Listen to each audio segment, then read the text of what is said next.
Fala, meus irmãos, Felipe Furlan aqui mais uma vez. E gente, que saudades que eu tava de vocês, que saudades que eu tava desse canal.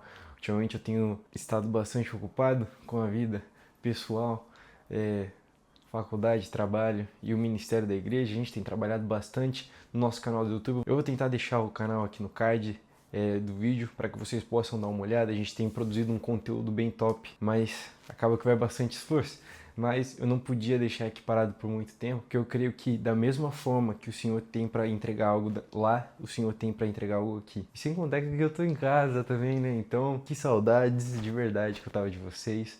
Vamos para cima, eu não vou enrolar, porque eu não quero que fique um vídeo muito longo, mas nós temos um teminha bem legal que o Senhor colocou no meu coração para eu compartilhar com vocês. E provavelmente eu acho que o título do vídeo vai ficar de Andarilhos para Peregrinos, porque foi uma reflexão que o Senhor me trouxe, algo que esquentou meu coração um pouquinho, algo que me deu uma motivada. Então, eu não poderia deixar de compartilhar com vocês, porque, como eu já falei no primeiro vídeo desse canal, nós não estamos aqui para promover o Felipe ou para falar, ai, olha só como ele fala legal. Quero que esse seja um espaço onde eu possa trazer algo que edifique vocês e vice-versa. Então, deixa aquele like no vídeo, deixa um comentário, tipo assim, Fê, eu gostaria que você falasse sobre tal assunto, porque verdadeiramente é um prazer poder conversar com vocês e saber o que vocês querem ouvir sobre, porque uma vez um homem muito sábio me disse que dúvidas são portas para revelações. Então, se você tiver alguma dúvida ou se você tiver alguma coisa legal para falar, por favor, deixe nos comentários. Eu amo ler os comentários de vocês e bora pro vídeo. Então, para que nós possamos começar da melhor maneira, seguindo dentro do tema de andarilhos para peregrinos, eu gostaria de conversar com vocês acerca de um versículo de um livro que eu li e que me chamou a atenção porque eu pensei em duas coisas, principalmente. E diz em 1 Pedro 2,11 o seguinte: Amados, insisto que, como estrangeiros e peregrinos no mundo, vocês se abstenham dos desejos carnais que guerreiam contra vocês. E sendo bem sincero, meus irmãos, ver essa visão de Pedro sobre o mundo, eu creio que não era algo exclusivo dele, provavelmente devia ser algo que Paulo devia carregar, e que os discípulos, sabe, depois que Jesus abriu o olho deles, de considerar realmente que o mundo que nós vivemos não é o lugar definitivo no qual nós estamos, sabe? Eles tinham o senso muito claro de direção, de entender que aqui não é o ponto final, sabe? Mas é uma transição, como até o próprio Pedro usa nesse versículo, o termo peregrino é muito interessante porque traz realmente essa ideia de justamente nós, sabe, sermos seres que não habitam no lugar que é a sua casa, mas que andam em direção àquilo que nos foi prometido. E justamente, sabe, esse é o ponto pelo qual eu comecei a pensar para fazer esse vídeo. Porque se nós pegarmos a definição do termo peregrino, segundo o dicionário vai estar escrito: quem realiza uma jornada, geralmente a pé, rumo a um local sagrado ou de devoção. Também define um viajante estrangeiro ou alguém que percorre longas distâncias. Mas se por outro lado nós formos atrás da definição de andarilho, nós encontraremos alguém que caminha muito, vaga sem destino fixo ou viaja a pé por longas distâncias, frequentemente, sem moradia fixa. E se nós olharmos para a diferença da definição dessas duas palavras, nós vamos ver similaridades, né? São pessoas que caminham, são pessoas que, sabe, não tem um lugar fixo. Porém, o principal que diferencia essas palavras é o propósito. Quem é andarilho caminha sem direção, caminha sem propósito, não sabe para onde está indo, está só andando, né? Mas um peregrino já é diferente. Por mais que ele caminhe, por mais que ele não tenha uma moradia fixa, ele sabe para onde ele está indo. E a Bíblia nos convida a ser como peregrinos e não como andarilhos aqui nessa terra. Porque você pode falar, Fê, mas eu tenho o objetivo de ter uma casa, de ter uma família, de ter dinheiro, de ter coisas boas, tudo mais top, sabe? Isso são coisas que glorificam a Deus. Mas somente quando Deus está em primeiro lugar, somente quando a vontade do nosso Senhor sobre a sua vida tem sido completa. Porque, meus irmãos, se nós podemos aprender uma coisa com os discípulos e com os apóstolos que vieram após Jesus, é que vale muito mais a pena nós andarmos por essa vida, entendendo que o que há de vir é o que importa verdadeiramente, do que andar rumo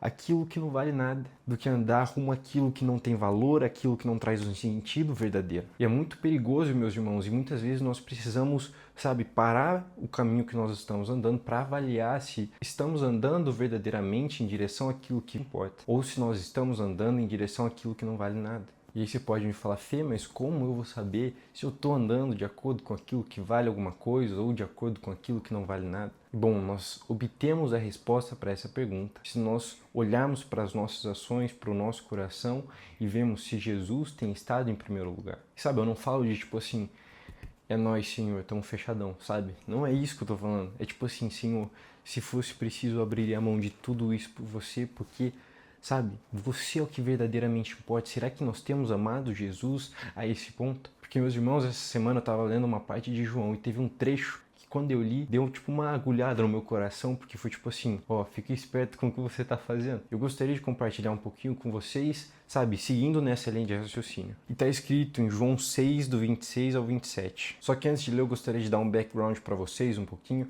Basicamente, nós estamos falando de um trecho que acontece depois da primeira multiplicação dos pães e dos peixes, onde Jesus, tipo assim, vai até os discípulos no meio do mar, sabe, aquela história de Jesus andando nas águas e tudo mais, aí eles vão para outra margem e a multidão, tipo, segue eles. E aí Jesus diz o seguinte para ela: em verdade lhes digo que vocês estão me procurando não porque viram sinais milagrosos, mas porque comeram os pães e ficaram satisfeitos. Não trabalhem pela comida que se estraga, mas pela comida que permanece para a vida eterna, a qual o Filho do Homem dará para vocês, pois Deus, o Pai, o reconheceu. Sabe, nós estamos falando de momentos antes de Jesus ter alimentado somente 5.000 homens, sem contar mulheres e crianças, e sobrarem ainda 12 cestos de comida. Sabe, nós estamos falando realmente de uma manifestação da presença e do poder do Deus que criou os céus e a terra. E Jesus está falando, gente, ó, vocês não vieram atrás de mim pelo que vocês estão recebendo pela parte de Deus, mas vocês só querem, sabe, encher suas barrigas, vocês só querem ficar satisfeitos com aquilo que não importa. E isso mexeu um pouco comigo, sabe? Será que eu tenho ido atrás de Jesus ultimamente somente por aquilo que me agrega, por aquilo que me conforta, por aquilo que me alimenta temporariamente? Ou será que eu tenho buscado Jesus por aquilo que Ele é?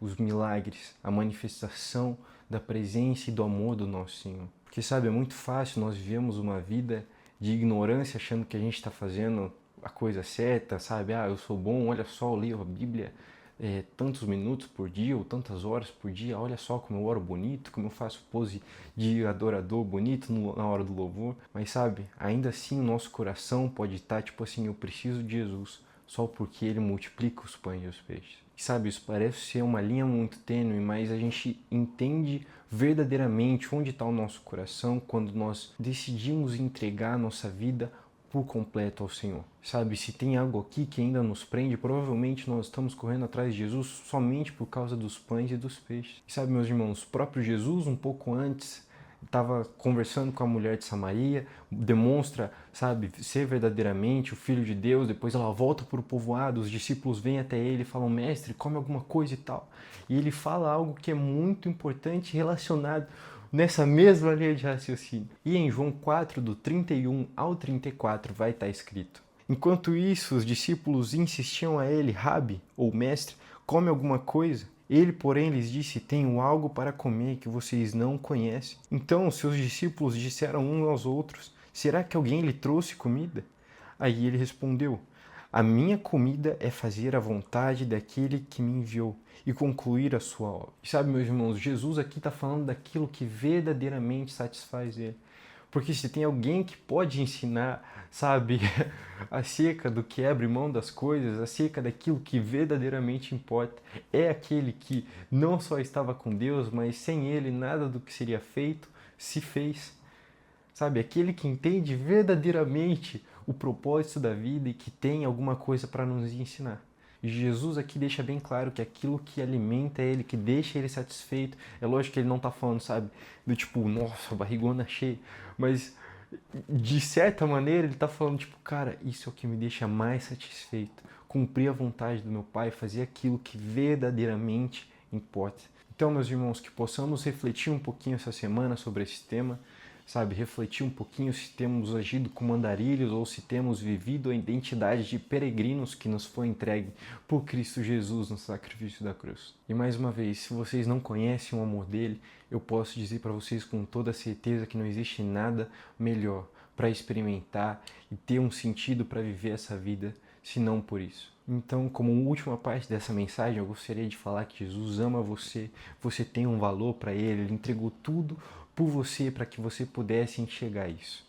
Então não viva a sua vida achando que esse vazio que você sente no peito é normal. Não viva a sua vida achando que, sabe, essa falta de sentido que você carrega nas suas ações são normais.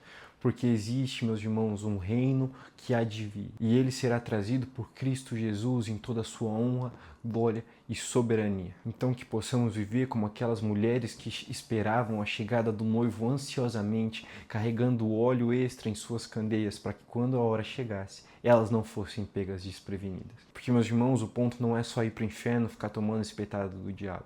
O ponto é passarmos uma eternidade com aquele que verdadeiramente nos amou. Então, se você não conhece o amor dele, eu oro para que você conheça. Eu oro para que você, sabe, tenha uma revelação e que as escamas que estão nos seus olhos, que não te deixam ver a verdade, sejam jogadas por terra.